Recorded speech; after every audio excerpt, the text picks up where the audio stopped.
नमस्कार, मी पंजाब डक हवामान अभ्यासक मी आहे माझ्या शेतामध्ये आणि आज आहे 9 सप्टेंबर 2024. आजपासून तर परत एक शेतकऱ्यासाठी अंदाज येत आहे.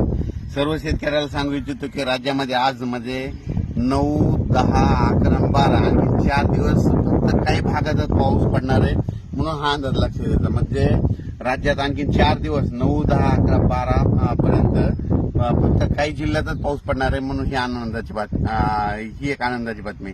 कारण की उर्वरित राज्यामधला आता पाऊस म्हणजे राज्यातला बऱ्याच ठिकाणच्या जिल्ह्यातला पाऊस कमी होणार आहे. आणि विशेष म्हणजे सर्व शेतकऱ्याच्या आता सोयाबीनचं पीक काढणीस आलेलं लातूरकडलं आलेलं आहे म्हणून त्यांच्यासाठी आनंदाची बातमी.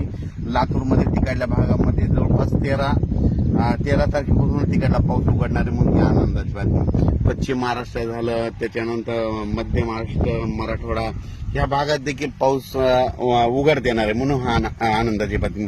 पण ह्या 4 दिवसामध्ये 9, 10, 11, 12 दरम्यान राज्यामध्ये आजच बघा, आज रात्रीच्याला म्हणजे नांदेड जिल्हा, यवतमाळ जिल्हा, चंद्रपूर, वर्धा, नागपूर, भंडारा, गोंदिया, वाशिम, हिंगोली, त्याच्यानंतर परभणी जिल्हा, त्याच्यानंतर जालना जिल्हा, त्याच्यानंतर संभाजीनगरचा पलीकडचा भाग, गंगापूरचा भाग, त्याच्यानंतर जळगाव, मालेगाव, मनमाड आणि त्याच्यानंतर बुलढाणा, अकोला, अमरावती ह्या पट्ट्यातच पाऊस आहे आता. म्हणजे 4 दिवस म्हणजे या 4 दिवस तिकडल्या पट्ट्यातच पाऊस आणि